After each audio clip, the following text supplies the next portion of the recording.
up, fishing addicts? Welcome to Tackle Tuesday. This is a new series that I will be starting from this video on. I kind of did it back in the past, but I never had a really in-depth reviews and product making, product upgrades. So most recently with Westing Frog, and I had a lot of Instagram messages about products that I use and the people that use. And I want to start Tackle Tuesday. And on Tuesdays, every Tuesday at 5 p.m., I'll be posting a video reviewing a product, my thoughts on it, and how much I enjoyed it, why I enjoyed it, why I believe in it, and why it's been working for me or whatnot. Vice versa, the good, bad, and all the above. No sponsors, no anything on the products, just God's honest review and why I like them or why I hate them or why they don't work or why they're angler baits. But that's it, guys. If you haven't subscribed to the channel, hit that subscribe button for more educational videos, tips, tricks, and whatnot. I will be taking you guys on the ride for my fishing adventures, kayaking, and some outdoor stuff that do not include fishing, but that's in the future. So let's get started. The product today that I'm extremely disappointed, it's Tro-Kar. They claim to be 50% more hook penetration from any other brand. I can personally vouch that's a bullshit. First of all, yes, they might be sharper in the beginning, but from my past experience with the straight shanks, they go dull pretty fast. You have to keep in mind, the sharper the knife is, easily it gets dull. If you look at a lot of butcher videos, when they're carving the meat, they keep on sharpening the knife because that knife is sharp, razor sharp, and it goes dull pretty fast. So same thing with these.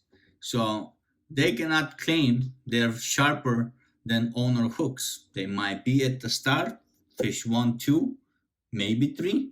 I never had fish number 3 after fish number 3 to keep more fish on the hook because it became dull. Also, one thing that everybody's telling me and working on the not just fishing industry, but being around manufacturers and non-fishing related, how they label stuff and saying made in the United States. Well, this one, it says it's made in the United States. I don't have a camera that focuses, but right over here, it says American made hooks. Okay, I'll buy. You know, I'm a big believer. US made, support the people that need jobs, create more jobs, high paying jobs. But then as I was reading through it, and it says, wait, assembled where? In Philippines. So wait, you're gonna tell me you're gonna make the hook in Colorado, package it, and ship it overseas to get assembled? That does not make sense to me.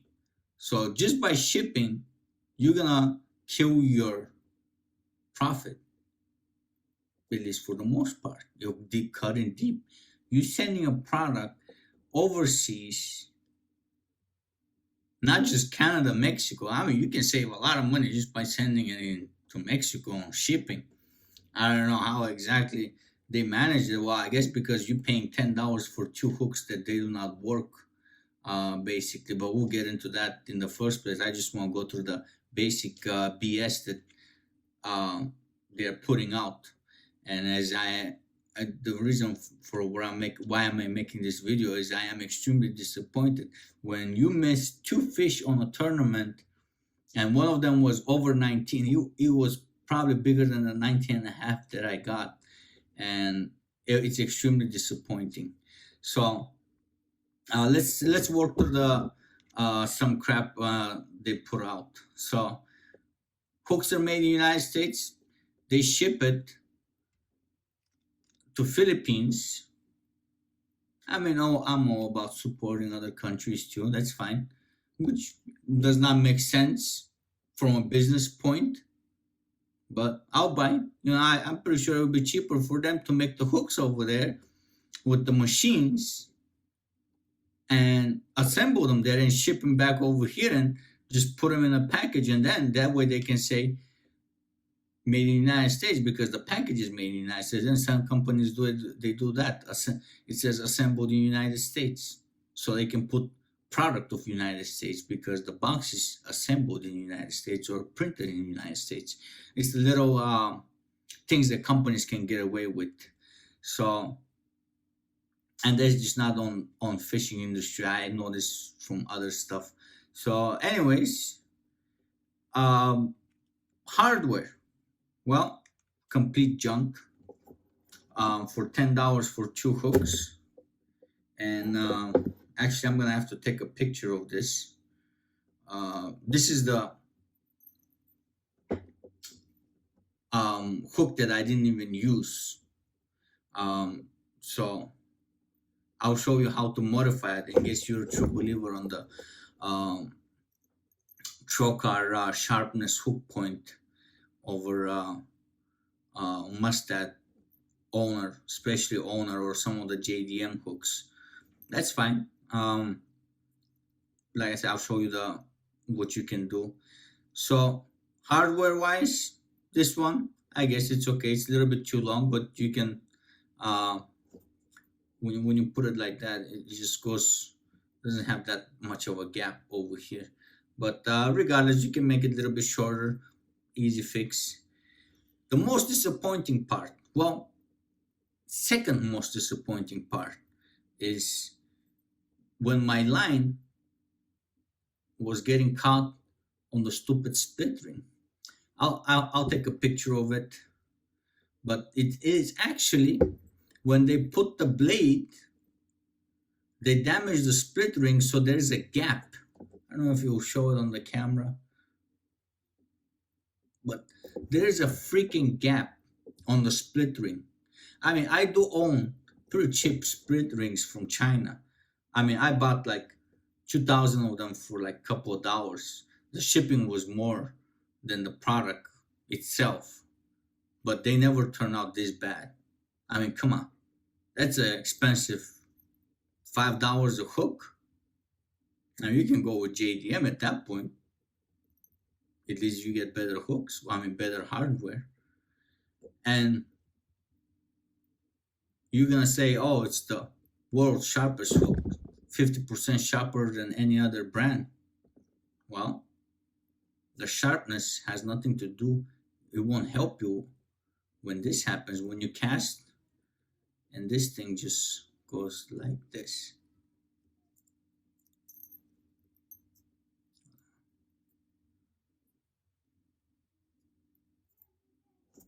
Just like this.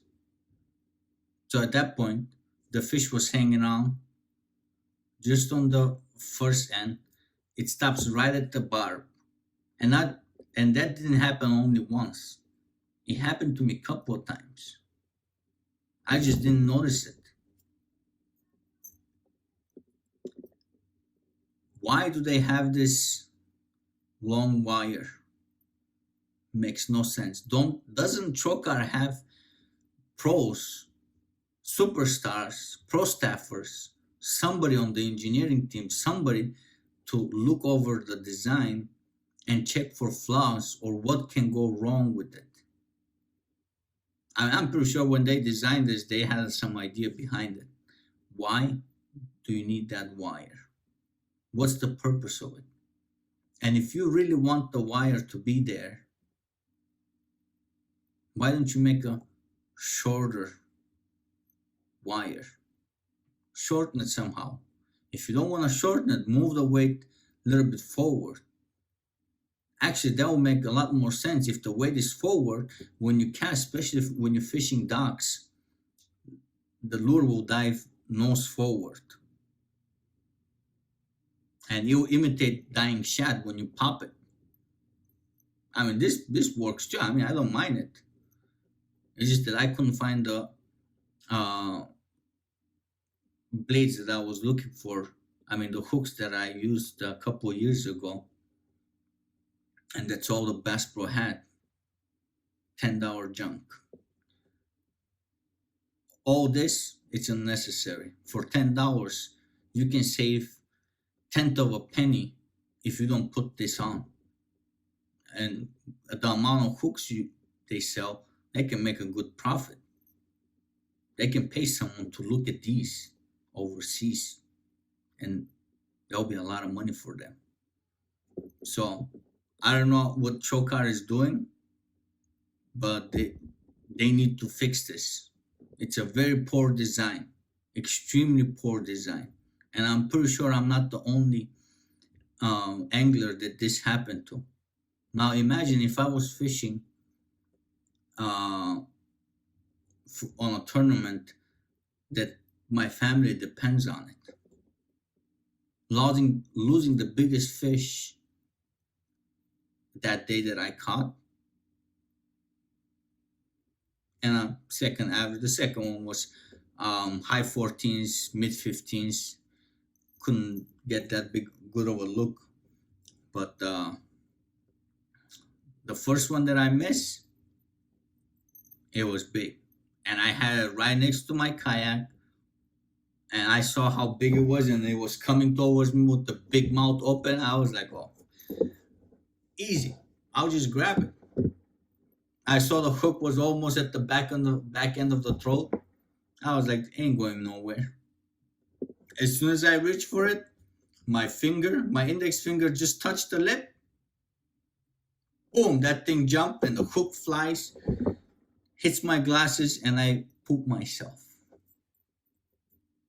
I really thought this thing went in me. But easiest way to fix a very expensive poor design hook, remove the flaw. Still spins. All I did was I added an extra cheap Chinese, or possibly made somewhere even cheaper. Somebody made it because I can't even put a price on it, because I literally bought like thousands of them for dollars.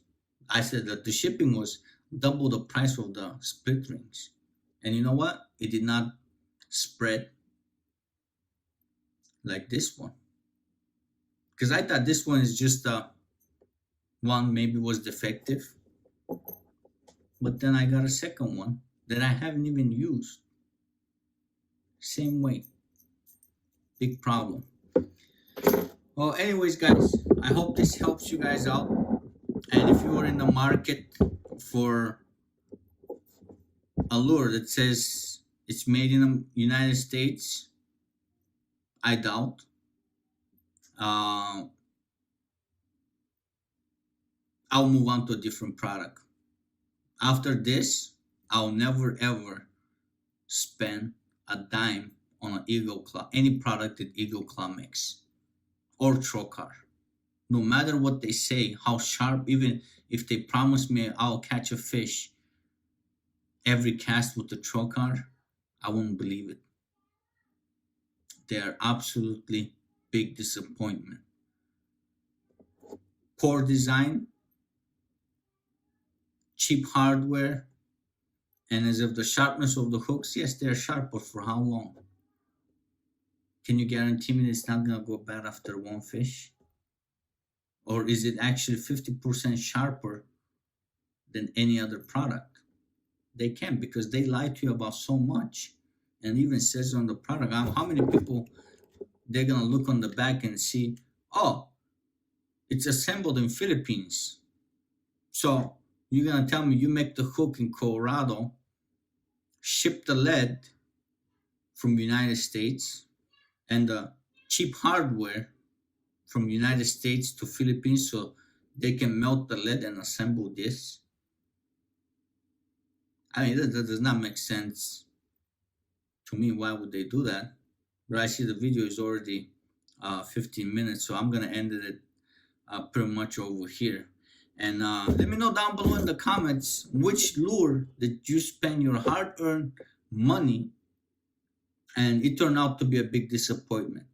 Because I know personally, I have quite a few of them that I have spent money that I could have used it for something else, for fishing or whatever. But I saw the uh, Scott Martins and all the other stuff, all the other guys promoting a product, and I say, hey, look at it, our pro, he's not gonna lie to me. And being from the co-angler side of on the industry and talking to people, pros, and seeing what's going on, and I'll guarantee you, some of these guys that they might be sponsored by this company, they put their name on this company, but easily, just to win that 120, this guy's gonna toss this in the garbage and go to a competitor's lure because you know what? You just lost two fish.